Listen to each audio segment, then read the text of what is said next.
We can probably agree that anyone who starts web design does so with the intention of being successful and building a real business from it. People start web design because they enjoy building things. They like design. They want flexibility. They want a skill they can turn into income. And at first, building websites one at a time actually feels totally fine.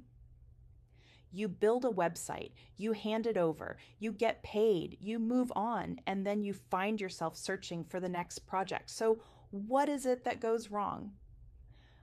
What I have seen again and again is that many web designers are not struggling because they are bad at what they do.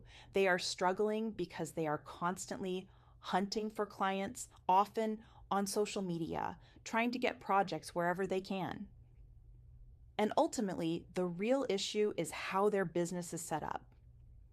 A lot of designers start by building websites on popular website builders, selling templates, or creating sites that get handed off completely once the project is finished. There is nothing wrong with that technically, but structurally, it creates a problem. Every time a project ends, income ends with it. That means you are constantly starting over. New client, new conversation, new proposal, new pressure to find the next job. Even if you are talented, that cycle gets exhausting. And this is often the moment where people start wondering if web design is oversaturated, unstable, or just too competitive. But the real issue is usually not web design itself. It is the one-off model, no structure, no real offer. Most businesses do not just need a website. They need changes, they need updates, they need help when something breaks, they need guidance as their business grows. And most business owners do not want to manage all of that themselves.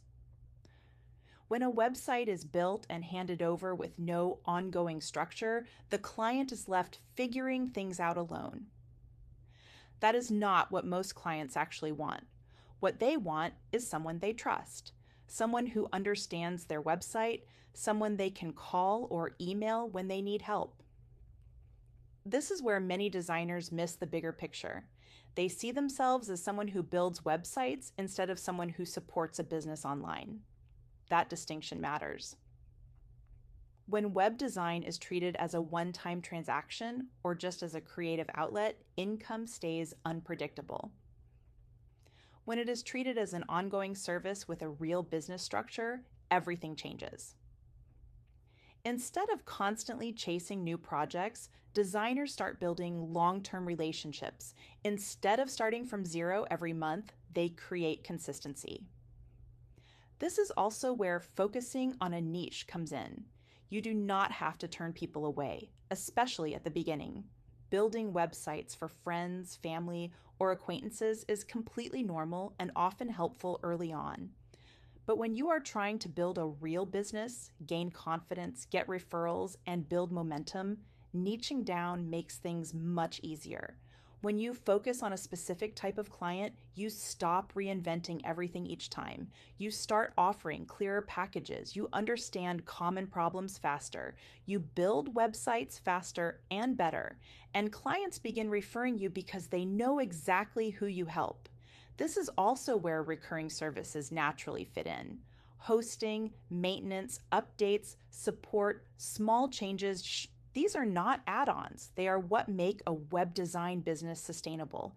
And this is income you should not automatically hand off to a third-party platform.